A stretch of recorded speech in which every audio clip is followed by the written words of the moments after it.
Pernahkah Anda bertanya, kenapa produk lokal kita selalu tertinggal meski diproduksi di tanah sendiri? Apa yang sebenarnya salah? Apakah inovasi yang kurang atau justru ada masalah lebih besar yang tidak pernah kita sadari? Dalam video ini, kita akan membongkar alasan-alasan tersembunyi di balik kenapa produk Indonesia susah maju dan siapa yang sebenarnya diuntungkan dari kondisi ini. Bersiaplah, karena jawabannya mungkin akan mengejutkan Anda. Assalamualaikum warahmatullahi wabarakatuh. Sobat channel Kabar Langit, mengapa produk lokal Indonesia susah maju menjadi sebuah pertanyaan yang relevan di tengah pertumbuhan industri kreatif dan manufaktur di negara ini? Salah satu faktor utama adalah rendahnya inovasi yang diterapkan oleh para produsen lokal. Dalam dunia yang begitu cepat berubah, inovasi menjadi kunci bagi perusahaan untuk bisa bertahan dan bersaing. Produk lokal yang kurang inovatif seringkali hanya meniru produk dari luar negeri tanpa ada modifikasi atau pengembangan yang signifikan. Hal ini dapat dilihat dari tren fashion lokal di Indonesia, di mana banyak sekali produk seperti sepatu dan pakaian yang secara desain hampir menyerupai produk dari brand luar negeri. Sebagai contoh, ada banyak sepatu lokal yang desainnya hampir menyerupai sepatu Converse, yang sudah terkenal dengan model klasiknya sejak lebih dari 100 tahun lalu. Konsumen secara otomatis mengaitkan model tersebut dengan Converse, bukan brand lokal yang menirunya.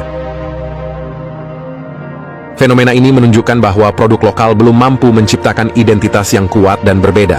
Dalam jangka panjang, hal ini tidak hanya memengaruhi citra merek, tetapi juga menghambat kreativitas industri secara keseluruhan.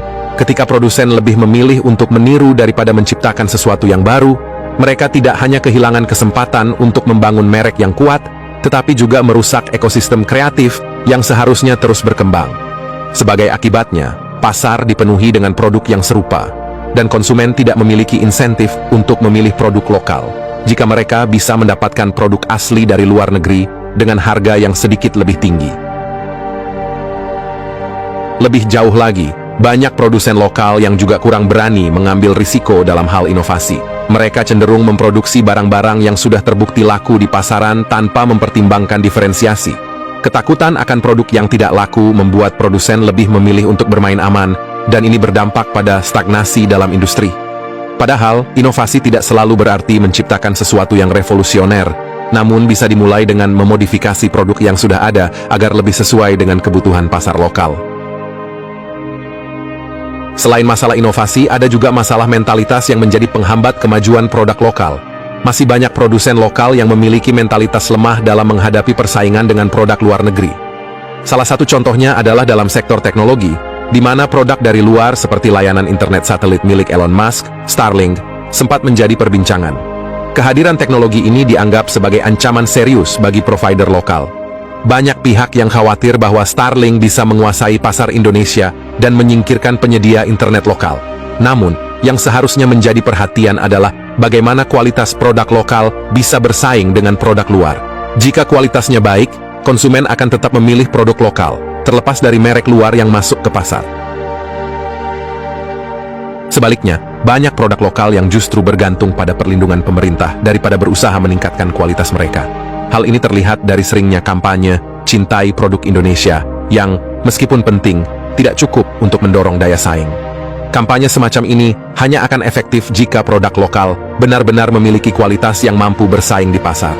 Namun, kenyataannya, banyak produk yang memanfaatkan ikatan emosional dengan konsumen untuk mendongkrak penjualan, bukan dengan menawarkan kualitas yang lebih baik.